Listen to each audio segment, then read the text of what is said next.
नमस्कार साथियों, स्वागत है आप सभी का आपके अपने YouTube चैनल डीएस एकेडमी। मैं डॉक्टर सुदेश कांतेजा आपके लिए लेकर चल रही हूँ टीजीटी पीजीटी हिंदी का फुल क्रैश कोर्स। अगर आप चैनल पर नए हैं तो चैनल को सब्सक्राइब कीजिए। आपने चैनल सब्सक्राइब कर रखा है, आपको वीडियोज़ अच्छी लग रही हैं तो जितना हो ज़्यादा से ज़्यादा दोस्तों में शेयर कीजिए। जो भी आपके पास पब्लिकली प्लेटफॉर्म है आप उस पर शेयर कर सकते हैं। जो भी कैंडिडेट हमसे नए जुड़ रहे हैं, तैयारी को बेहतर करना चाहते हैं, आप बेहतर ही नहीं एक सीट सुनिश्चित करना चाहते हैं, आप जानना चाहते हैं कि पेपर किस तरह से बनता है, या आप पहली बार परीक्षा में अगर बैठ रहे हैं और चाहते हैं कि पहले प्रयास में ही हमें सफलता मिल जाए, तो हमारे द्वारा यानी कि डीएस एकेडमी के द्वारा एक टेस्ट सीरीज़ चलाई जा रही है। वो जो टेस्ट सीरीज़ है उसमें हम आपको 50 टेस्ट पेपर दे रहे हैं, और वो जो टेस्ट सीरीज़ है वो पेड है, शुल्क बहुत ज़्यादा नहीं है। 15 रुपये प्रति टेस्ट पेपर आपको मिल रहा है, यानी कि 750 रुपये जो आपकी टेस्ट सीरीज है उसका शुल्क है। बहुत न्यूनतम शुल्क के साथ में आपको नवीन प्रश्नों का अभ्यास मिलेगा, और साथ ही में परीक्षा से पूर्व में परीक्षा की जो रणनीतियाँ होती हैं वो भी आप समझ जाएंगे।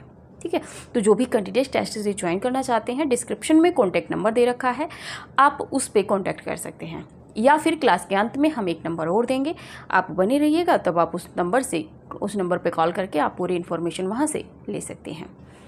चलिए, बात कर रहे थे हम उपन्यासों में। इससे पहले क्लास में हम काफ़ी उपन्यास पढ़ चुके हैं। अब हम आज की क्लास में देखेंगे जो ऐतिहासिक, पौराणिक एवं सांस्कृतिक उपन्यासकार हैं, और किसी एक विशेष परिपाटी को देखते हैं तो क्या होता है कि अगर हम आंचलिक उपन्यासों को देख रहे हैं, अब उन उपन्यासकारों ने ऐतिहासिक भी लिखे हैं, सांस्कृतिक भी लिखे हैं, तो बहुत ज़्यादा एक सीमा में बांधना बहुत कम मतलब उचित नहीं रहता है। लेकिन हाँ, फिर भी जिसमें जिस तत्व की अधिकता रहती है उसी पर आधारित वो उपन्यास होता है। ठीक है, कुछ का तो क्षेत्र ही आंचलिक होता है, कुछ का क्षेत्र आंचलिक न होने के बावजूद भी वो उपन्यास आंचलिक होता है। ठीक है, तो इस तरह से, और कुछ उपन्यास जैसे कि ऐतिहासिक हैं तो सांस्कृतिक और ये सब चीज़ें तो उन उपन्यासों में मिलती ही हैं। ऐतिहासिक है, पौराणिक है, इस तरह के। तो देखिए, आज के जो उपन्यास है उसमें हम बात करेंगे कि ऐतिहासिक, पौराणिक एवं सांस्कृतिक। ऐतिहासिक उपन्यास में वो उपन्यास आएंगे जो इतिहास है, इतिहास के जो पात्र हैं उनको आधार बनाकर लिखा गया है। जैसा कि आप देखेंगे प्रेमचंद जी, क्षमा कीजिए, जयशंकर प्रसाद जी के उपन्यास है। जयशंकर प्रसाद जी के जो उपन्यास हैं, उपन्यास की बात करें तो उपन्यास तो ऐतिहासिक बहुत नहीं लिखे उन्होंने, 3 ही उपन्यास लिखे थे, एक उसमें अधूरा रह गया था, लेकिन नाटक बहुत ऐतिहासिक लिखे हैं। तो जो इतिहास के जो पात्र हैं, जो हिस्ट्री हम पढ़ रहे हैं, ठीक है, चाहे वो मॉडर्न हो, मेडिवल हो, एंशिएंट हो, ठीक है, तो यानी कि आधुनिक इतिहास हो, मध्यकालीन इतिहास हो या प्राचीन इतिहास हो, इनके जो पात्र होते हैं, या जैसे कि हम देखेंगे सिंधु घाटी सभ्यता पर आधारित जो उपन्यास रहेंगे वो भी आपके ऐतिहासिक उपन्यासों की श्रेणी में ही आएंगे। बात करें पौराणिक उपन्यास, पौराणिक उपन्यास जो रामायण, महाभारत या पुराण जो हैं हमारे, उन पर जो आधारित उपन्यास होंगे वो पौराणिक श्रेणी में आएंगे। और सांस्कृतिक उपन्यासों की बात करें तो सांस्कृतिक उपन्यासों में एक विशेष संस्कृति जहाँ चित्रित होती है, चाहे वो नगरीय संस्कृति हो, ग्रामीणीय संस्कृति हो, कस्बई संस्कृति हो, या फिर जैसे कि आप पौराणिक उपन्यास देखेंगे तो उनकी भी जो संस्कृति होगी उस पर आधारित हो। ठीक है, चलिए बात करते हैं पहले नंबर पे ही वृंदावन लाल वर्मा जी की। समय की यदि बात करें तो 1889 से 1969 ईस्वी इनका समय ठहरता है। गढ़ कुंडार 1928 का महत्वपूर्ण है। कथा क्षेत्र यहाँ से बहुत कम पूछा जाएगा तो इसलिए बताना उचित नहीं है, जितना प्रश्न बनेगा उतना ही हम आपको बताएंगे। विराटा की पद्मिनी 1936 महत्वपूर्ण है। झांसी की रानी 1946 महत्वपूर्ण है। कचनार 1948, मृगनयनी 1950, टूटे काटे पढ़े रहिएगा। अहिल्याबाई 1955, भुवन विक्रम थोड़ा सा महत्वपूर्ण है। माधवजी सिंधिया महत्वपूर्ण है थोड़ा सा। रामगढ़ की रानी 1961 का है। कीचड़ और कमल 1964 का है। सोती आग 1966 का। देवगढ़ की मुस्कान 1973 का, पढ़े रहिएगा। अब क्या हो महत्वपूर्ण इसलिए है क्योंकि ये अप्रकाशित उपन्यास है, इनका प्रकाशित नहीं हुआ है। ठीक है, नवीन शोधों के माध्यम से मिला है। बात कर लें वृंदावन लाल वर्मा की सामाजिक उपन्यासों में, क्योंकि यहाँ पे देखिए अगर आप बात करेंगे तो विराटा की पद्मिनी एक इतिहास में पात्र है। झांसी की रानी इतिहास से संबंधित है। अहिल्याबाई की यदि बात करें तो अहिल्याबाई होता है, वैसे अहिल्या होता है, लेकिन ये अहिल्याबाई यहाँ पे लिखा हुआ है, उन्होंने शीर्षक ये लिखा है। तो ये किससे संबंधित हैं? आपने देखा है कि रामायण में एक पात्र के रूप में उभर कर आती हैं, कुछ क्षणिक समय के लिए आती हैं अहिल्याबाई, जिनका उद्धार एक शिला के रूप में वो होती हैं और उनका उद्धार राम के स्पर्श से होता है, चरण के उससे। तो हमने क्या कहा था, ये पौराणिक श्रेणी में आ गया। और बाकी मृगनयनी की बात करें, विराटा की पद्मिनी की बात करें, रामगढ़ की रानी की बात करें, माधवजी सिंधिया, भुवन विक्रम, ठीक है, देवगढ़ की मुस्कान, तो ये ऐतिहासिक स्थल हैं, ऐतिहासिक पात्र हैं, ठीक है। तो बात कर लेते हैं आप सामाजिक उपन्यास में। सामाजिक उपन्यास इन्होंने लिखे हैं कुंडली चक्र, महत्वपूर्ण है। प्रेम की भेंट, प्रत्यागत, कभी ना कभी, थोड़ा सा पढ़े रहिएगा, अमरबेल, लगन, संगम पढ़े रहिएगा, सोना, आहत, उदय किरण, तो आहत इसमें आपको ध्यान रखना है, उदय किरण भी आप स्क्रीनशॉट लीजिए, वृंदावन लाल वर्मा जी का। इसके बाद आगे बढ़ते हैं और देखते हैं राहुल सांकृत्यायन जी को। चलिए,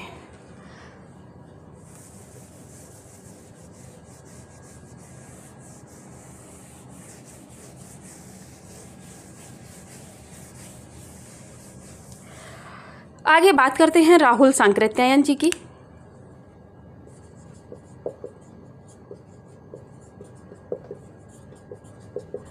राहुल सांकृत्यायन जी की बात करें तो 1893 से 1963 इनका समय ठहरता है। उपन्यासों की बात करें तो उपन्यासों में है सिंह सेनापति, सिंह सेनापति 1942,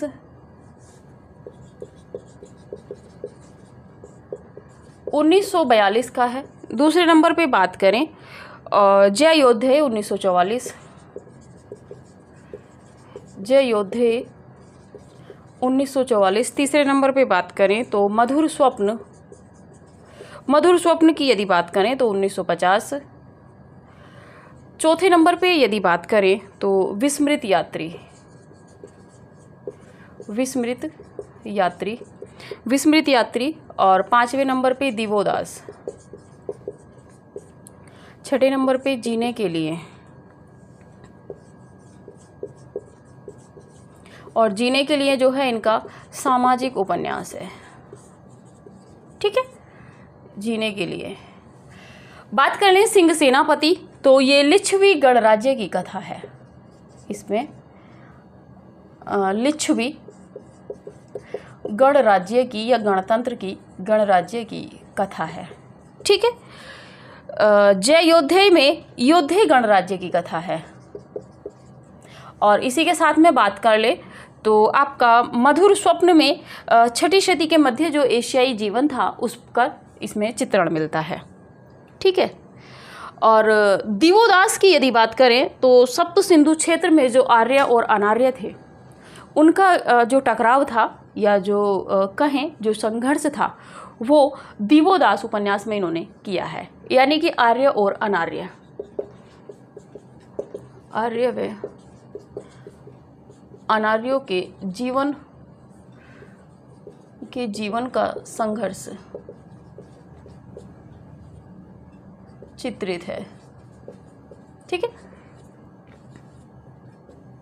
बात कर लें सिंह सेनापति, जय योद्धे, मधुर स्वप्न, इसमें इनमें सभी महत्वपूर्ण है, किसी को आप छोड़ नहीं सकते, ठीक है। जीने के लिए सामाजिक उपन्यास है, इस श्रेणी से महत्वपूर्ण है। आप स्क्रीनशॉट लीजिए। उसके बाद बढ़ते हैं हजारी प्रसाद द्विवेदी जी की तरफ।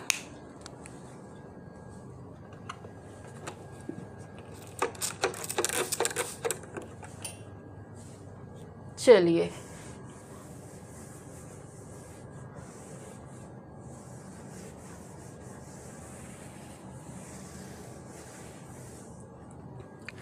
आगे बात कर रहे हैं हजारी प्रसाद द्विवेदी जी की।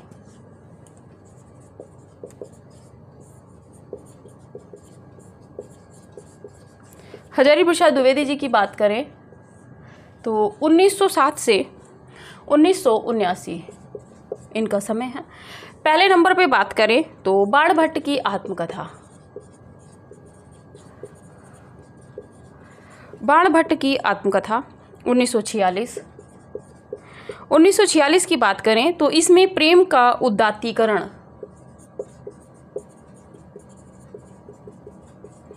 प्रेम का उदात्तीकरण एवं हर्षकालीन जो हर्षकालीन आपकी बात करें तो सामाजिक, राजनैतिक और सांस्कृतिक स्थिति का इसमें चित्रण है। दूसरे नंबर पे बात करें बाणभट्ट की आत्मकथा के बाद में तो चारुचंद्रलेख, चारुचंद्रलेख की यदि बात करें तो 1963 का है। और चारुचंद्रलेख जो है ये 12वीं और 13वीं शती, 12वीं व 13वीं शती की जो सांस्कृतिक चित्रण है वो इसमें मिलता है। तीसरे नंबर पे यदि बात करें तो पुनर्नवा, पुनर्नवा की यदि बात करें तो 1973 का है और इसमें भी वर्ण व्यवस्था एवं नारी शोषण का चित्रण है। वर्ण व्यवस्था एवं नारी शोषण का चित्रण। इसी के साथ में बात करें 4th नंबर पे तो अनामदास का पोथा, अनामदास का पोथा की यदि बात करें तो ये 1976 का है और ये रैक व मुनि के आख्यान पर आधारित है। रैक व मुनि के आख्यान पर आधारित है और चारों ही उपन्यास महत्वपूर्ण हैं समय की दृष्टि से। अगर आरोही क्रम की बात करें तो ठीक है, ट्रिक एक थोड़ा सा याद है अगर आप बनाना चाहो तो, बाणभट्ट से बाण, चारुचंद्रलेख से चलाओ, ठीक है, बाण चलाओ पुनर या पुनः कर लीजिए यानी कि पुनर्नवा, बाण चलाओ पुनर आम पर यानी कि अनामदास का पोथा, ठीक है। और कौन चला रहे हैं ये? हजारी प्रसाद द्विवेदी। तो ये इनके उपन्यास हैं, ठीक है, जिसको जो उचित लगे आप नोट कीजिएगा। और चारों ही उपन्यास महत्वपूर्ण है, कुछ भी छोड़ने लायक नहीं है। आप स्क्रीनशॉट लीजिए, फिर आगे बढ़ते हैं।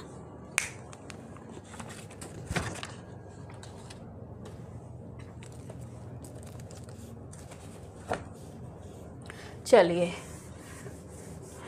देखिए, जहाँ हमें लग रहा है कि परीक्षा उपयोगी यहाँ से कथा क्षेत्र पूछा जाएगा या ये रचनाकार बहुत विशेष हैं तो उनका हम बता रहे हैं। बाकी पात्र वगैरह है तो वो सब एक साथ हो जाएंगे, आप परेशान ना होइए। आनंद प्रकाश जैन की बात कर लेते हैं आगे। आनंद प्रकाश जैन, आनंद प्रकाश जैन की बात करें तो 1927 को इनका जन्म हुआ था।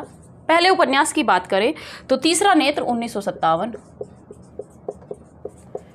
तीसरा नेत्र 1957। दूसरे नंबर पे बात करें तो कठपुतली के धागे, कठपुतली के धागे और समय की बात करें तो 1959, ठीक है। और ये अवध की इसमें नवाबी का चित्रण किया गया है कठपुतली के धागे में। तीसरे नंबर पे यदि बात करें तो कुणाल की आंखें, कुणाल की आंखें बहुत महत्वपूर्ण नहीं है, लेकिन अगर एक भी प्रश्न विकल्प में भी बन गया तब आप हमसे कहेंगे कि मैम आपने बताया नहीं था, हमें पता ही नहीं था कि विकल्प को काटते कैसे, और आप बार बार बात करती थी कि विकल्प को काट के आपको उत्तर तक पहुंचना है। तांबे के पैसे 1972, ठीक है। तो मैं नहीं चाहती कि आप परीक्षा के बाद हमसे कहो कि मैम ऐसे था। प्रताप नारायण श्रीवास्तव, प्रताप नारायण श्रीवास्तव। और हाँ, कठपुतली के धागे इनका महत्वपूर्ण है, बाकी आप छोड़ दीजिएगा। प्रताप नारायण श्रीवास्तव का है बेकसी का मज़ार, बेकसी का मज़ार 1957 का है। और ये बहादुर शाह को जो उसमें रखा गया था, बहादुर शाह को केंद्र में रखकर लिखा गया है। रघुवीर शरण मित्र, रघुवीर शरण मित्र की यदि बात करें तो उपन्यास है आग और पानी। आग और पानी की बात करें तो 1954 का है। और 1954 इसलिए महत्वपूर्ण है क्योंकि 1954 में अनेक उपन्यास आए हैं जो चर्चित हुए हैं। हो सकता है प्रश्न बन जाए कि निम्नलिखित में से 1954 में प्रकाशित उपन्यास नहीं है, इसीलिए यहाँ से प्रश्न बन सकता है, ढाल तलवार, पहली हार। देखिए हारना नहीं है, आपको पहली बार में ही जीत निश्चित करनी है। 4th नंबर पे बात करें तो ओस के आंसू, ओस के आंसू, ओस की बूंद भी है। उपन्यास कमेंट कीजिएगा किसका है, ठीक है। आगे बात कर लेते हैं उजला कफन। उजला कफन थोड़ा सा इसलिए है क्योंकि कफन नाम से कहानी भी है, ठीक है। और राख की दुल्हन, राख की दुल्हन। 7वें नंबर पे यदि बात करें तो रोया, दिन रोया रात हंसी, दिन रोया रात हंसी, ठीक है। इसी के बाद में बात कर लेते हैं प्यास और शोले, प्यास और शोले। 9वें नंबर पे बात करें तो सोने की राख 1957, महत्वपूर्ण है थोड़ा सा। सोने की राख 1957 महत्वपूर्ण है थोड़ा सा। बलिदान, और एक और लिख लीजिए आप इनका, बलिदान, ठीक है। ये उनके बच्चों के लिए है जिनके पास कोई भी सहायक पुस्तक नहीं है। आगे बात कर ले तो राजीव सक्सेना। राजीव सक्सेना की यदि बात करें तो 1923 से 2004 इनका समय ठहरता है। और उपन्यास में बात करें तो पणिपुत्री, पणिपुत्री शोमा 1972। और दूसरे नंबर पे उपन्यास में बात करें तो रमैनी 2000। रमैनी पूछा जा सकता है, क्यों? क्योंकि आपको याद आ रहा होगा कबीर दास जी भी रमैनी से संबंधित हैं। शिव सागर मिश्र, शिव सागर मिश्र की यदि बात करें तो राज तिलक 1961 का है। और दूसरे नंबर पे है मगध की जय 1962। आप स्क्रीनशॉट लीजिए।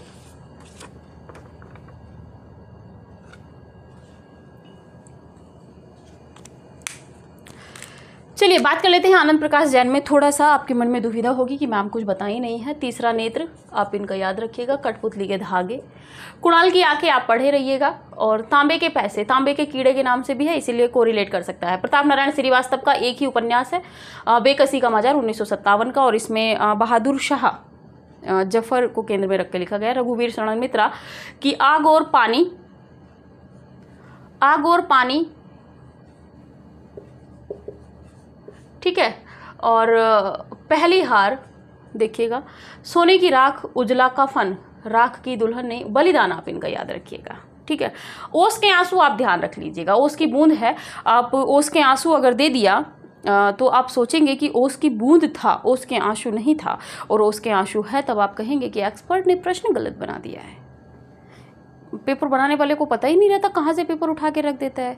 बताइए, विकल्प ही नहीं था, ठीक है, या प्रश्न ही घुमा दिया था, क्योंकि विकल्प में वो उसको भी रखेगा। जैसे कि हम बात करें कि अंधेर नगरी किसी और का भी उपन्यास है, लेकिन अंधेर नगरी नाटक भी है भारतेंदु जी का।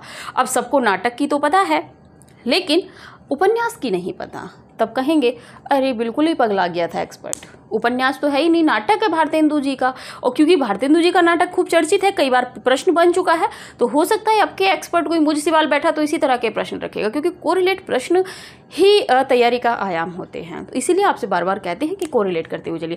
राजीव सक्सेना, पणिपुत्री शोमा याद रखिएगा। शिव सागर मिश्र को छोड़ भी सकते हैं, लेकिन मगध की जय थोड़ा सा देख लीजिएगा, स्क्रीनशॉट लीजिए। उसके बाद आगे बढ़ते हैं नरेंद्र कोहली जी की ओर। चलिए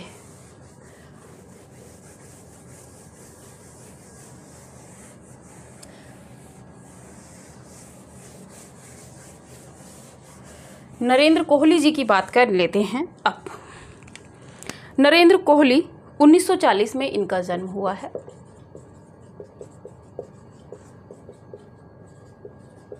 ठीक है, उपन्यासों में बात कर लें नरेंद्र कोहली जी के तो दीक्षा 1975 का,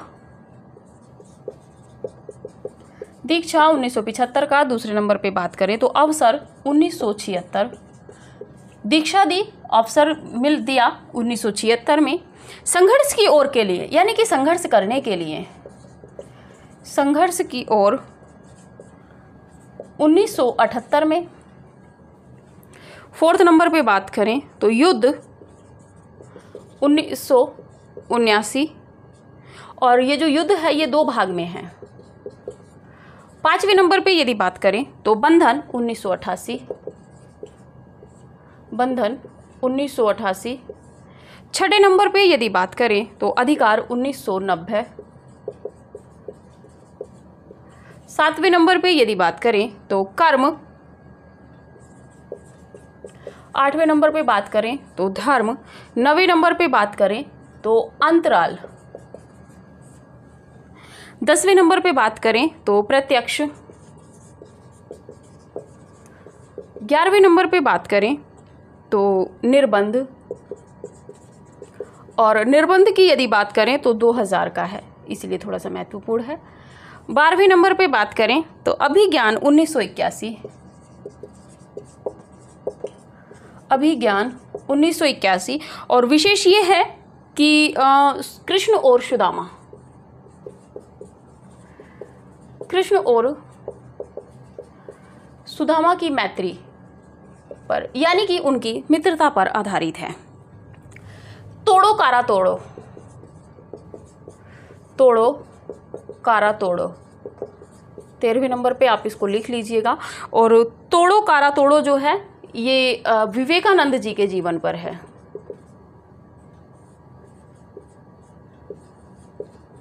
विवेकानंद जी के जीवन पर है, और इसके जो भाग हैं, ठीक है, इसके जो भाग हैं वो होंगे निर्माण, साधना, परिव्राजक, निर्देश, संदेश और प्रसार। और प्रसार जो है इसका वो है, मतलब इसके भागों के नाम थे। अच्छा हाँ, इनका ये रह गया। निर्माण की बात करें तो आपका 1992 है, साधना 1993 है, परिव्राजक 2003 है, निर्देश 2004, संदेश की बात करें तो 2005 और प्रसार 2006। इसको आप नोट कर लीजिएगा। इसके बाद में बात कर लेते हैं इनके जो अन्यत्र में है। 14वें नंबर पे वासुदेव 2007। 15वें नंबर पे यदि बात करें तो मत्स्यगंधा 2012, मत्स्यगंधा 2012। 16वें नंबर पे है हिडिंबा, हिडिंबा की बात करें तो 2012। और 17वें नंबर पे बात करें कुंती, तो ये भी इनका 2012 का है। स्क्रीनशॉट लीजिए, फिर आगे बढ़ते हैं।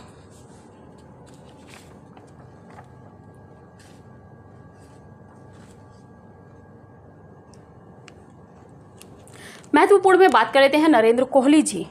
नरेंद्र कोहली जी के विषय में बात कर लेते हैं। दीक्षा महत्वपूर्ण है। अवसर नहीं संघर्ष की ओर, युद्ध 2 भागों में, थोड़ा सा महत्वपूर्ण हो जाता है क्योंकि युद्ध पर आधारित भी उपन्यास है। बंधन पढ़े रहिएगा। अधिकार 1990 का, कर्म, अंतराल, प्रत्यक्ष और निर्बंध 2000 का है। अभिज्ञान, अभिज्ञान इसलिए महत्वपूर्ण है क्योंकि यहाँ से आपसे कथा क्षेत्र में प्रश्न बन जाएगा, और कथा क्षेत्र में आप सबसे पहला जो विकल्प कट करेंगे अभिज्ञान को कट करेंगे। वो इसलिए कट कर देंगे क्योंकि आप सोचेंगे अभिज्ञान यानी कि अभिज्ञान शाकुंतला से संबंधित होगा, लेकिन यहाँ पर जो 1981 में ये लिखा है, इन्होंने कृष्ण और सुदामा की मित्रता पर लिखा है।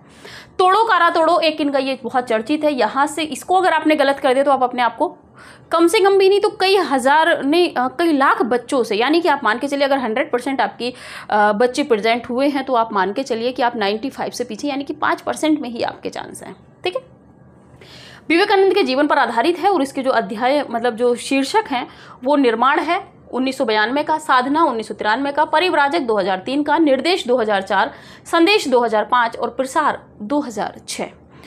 वासुदेव 2007, मत्स्यगंधा 2012 का, हिडिंबा भी 2012 का और कुंती 2012 का।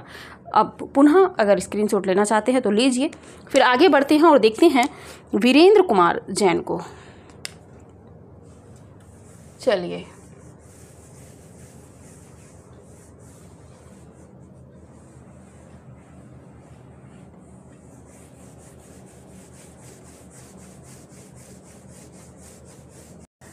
चलिए बात करते हैं अगले रचनाकार की।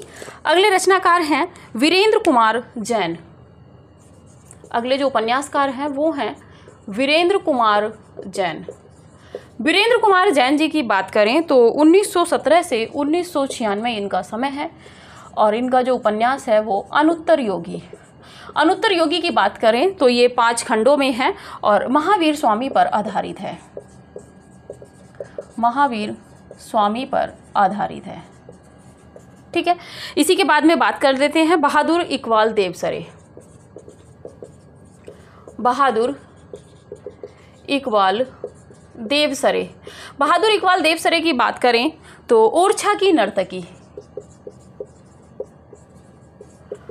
ओरछा की नर्तकी, ठीक है। और ये जो उपन्यास है 1970 का है। दूसरे नंबर पे बात करें तो जाने आलम। जाने आलम। तीसरे नंबर पे यहीं पे बात करते हैं तो बेगम हजरत महल। बेगम हजरत महल। और 4th नंबर पे बात करें तो गुलफाम मंजिल। गुलफाम मंजिल इनका उपन्यास है। इसी के साथ में यदि बात करें तो मनु शर्मा की। मनु शर्मा जी की बात कर लेते हैं। इन्होंने आत्मकथात्मक उपन्यास ज़्यादा लिखे हैं। तो द्रौपदी की आत्मकथा। द्रौपदी की आत्मकथा 1974। द्रोण की आत्मकथा 1976। कर्ण की आत्मकथा 1978। कर्ण की आत्मकथा 1978। ये आपका तीसरा हुआ। 4th नंबर की बात कर लेते हैं तो 4th नंबर पे है अभिष्ट कथा। अभिष्ट कथा। 5वें नंबर पे बात करें तो शिवाजी का आशीर्वाद। शिवाजी का आशीर्वाद, ठीक है। और बात कर लें तो 6वें नंबर पे कृष्ण जी की आत्मकथा। और आत्मकथा ये जो है ये 8 भागों में है, ठीक है। देखिए जितना महत्वपूर्ण है उससे ज़्यादा आपको दिया जा रहा है। रामकुमार भ्रमर। रामकुमार भ्रमर की बात करें तो 1938 से और 1998 इनका समय ठहरता है। उपन्यास की बात करें तो फौलाद का आदमी। और फौलाद का आदमी इसलिए महत्वपूर्ण है क्योंकि कहानी है इस नाम से और ये 1969 का है, ठीक है। बात कर लेते हैं जयशंकर द्विवेदी। ये अंतिम स्लॉट है आज की क्लास की। जयशंकर द्विवेदी। जयशंकर द्विवेदी जी की बात करें तो महाकवि कालिदास की आत्मकथा। महाकवि कालिदास की आत्मकथा। इसी के साथ में बात कर लेते हैं शरद पगारे। शरद पगारे की बात करें तो दुलरा बेगम। दुलरा बेगम। दूसरे नंबर पे बेगम जैनावादी। और ये जो बेगम जैनावादी है ये पाटलिपुत्र की जो साम्राज्ञी थी वो थी। तीसरे नंबर पे बात कर लेते हैं गंधर्व सेन। आगे बात कर लेते हैं आनंद शर्मा। आज के अंतिम जो उपन्यासकार हैं वो हैं आपके आनंद शर्मा जी। आनंद शर्मा जी की बात करें तो इनका उपन्यास है रस कपूर। बहुत चर्चित नहीं है। दूसरे नंबर पे बात करें तो इतिहास के नूपुर। थोड़ा सा महत्वपूर्ण है कोरिलेट करने के लिए। इतिहास के नूपुर। तीसरे नंबर पे बात करें तो एक और भीष्म। एक और भीष्म इनका उपन्यास है, ठीक है। अमृतपुत्र। एक और लिख लीजिए नरवध। नरवध सुप्यार दे 2003 का है। और अमृतपुत्र। अमृतपुत्र 2006 का है। ये थे आज के आपके जो है उपन्यासकार। बात कर लें थोड़ा सा वीरेंद्र कुमार जैन महत्वपूर्ण है आपके अनुत्तर योगी। बहादुर इकबाल देव सरे की ओरछा की नर्तकी आप थोड़ा सा पढ़े रहिएगा। बेगम हजरत महल, गुलफाम मंजिल और जाने आलम। मनु शर्मा की बात करें तो द्रौपदी की आत्मकथा, द्रोण की आत्मकथा, कर्ण की आत्मकथा 1978 थोड़ा सा पढ़े रहिएगा। और अभिष्ट इनका थोड़ा सा महत्वपूर्ण लग रहा है। कृष्ण जी की आत्मकथा से प्रश्न यदि बनेगा तो ये बनेगा कितने भागों में है, तो कितने भागों में है, 8 भागों में। ठीक है। रामकुमार भ्रमर की बात करें तो फौलाद का आदमी 1969 विधा से प्रश्न बन सकता है। समय देके यदि बात करेगा तो यहां से विधा से प्रश्न उठाएगा, विधा क्या है। ठीक है। जयशंकर द्विवेदी की बात करें तो महाकवि कालिदास की आत्मकथा। शरद पगारे की बात करें तो दुलरा बेगम, बेगम जैनाबादी महत्वपूर्ण है। गंधर्व सेन आप पढ़े रहिएगा। आनंद शर्मा की बात करें तो रस कपूर, इतिहास के आंसू, एक और भीष्म आप पढ़े रहिएगा। नर्मद सुप्यादे महत्वपूर्ण है थोड़ा सा। और अमृतपुत्र ये आपका महत्वपूर्ण है। तो ये थी आपकी आज की क्लास, आप स्क्रीनशॉट लीजिए। आगे कुछ 1-2 चर्चा जो विशेष है वो थोड़ा करनी थी। चलिए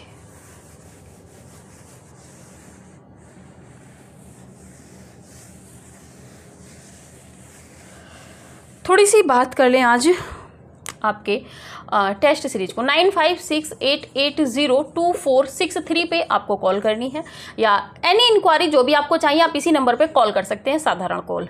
टेस्ट की यदि बात कर लें तो टेस्ट का जो शुल्क है 750 रुपये है। 50 टेस्ट पेपर आपको दिए जाएंगे, 50 टेस्ट इसमें, और 6250 प्रश्न आपको इसमें दिए जाते हैं प्रति टेस्ट। यानी कि एक टेस्ट पेपर की यदि बात करें तो आपको 125 प्रश्न उसमें मिलेंगे।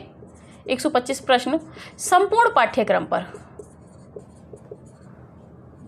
पाठ्यक्रम पर रहेंगे। और सप्ताह में 2 टेस्ट पेपर दिए जाते हैं, सप्ताह में 2 टेस्ट दिए जाते हैं। शुल्क की यदि प्रति सप्ताह के अगर आप एक टेस्ट पेपर का शुल्क निकालेंगे तो 15 रुपये मात्र आपको पड़ रहा है। बहुत ज़्यादा नहीं है, बहुत ज़्यादा इसमें नहीं लिया जा रहा है, सिर्फ टाइपिंग चार्ज आपसे लिया जा रहा है। तो जो भी कैंडिडेट टेस्ट सीरीज ज्वाइन करना चाहते हैं 9568802463 पे आप कॉल कर सकते हैं। बहुत ज़्यादा विशेषताएं हैं, गिना नहीं सकती, क्योंकि जिन कैंडिडेटों ने टेस्ट सीरीज ज्वाइन कर रखी है वो इस चीज़ से वाकिफ़ हैं कि क्या टेस्ट में हमें मिल रहा है। और प्रति टेस्ट पेपर नवीन पैटर्न शैली पर आधारित रहता है।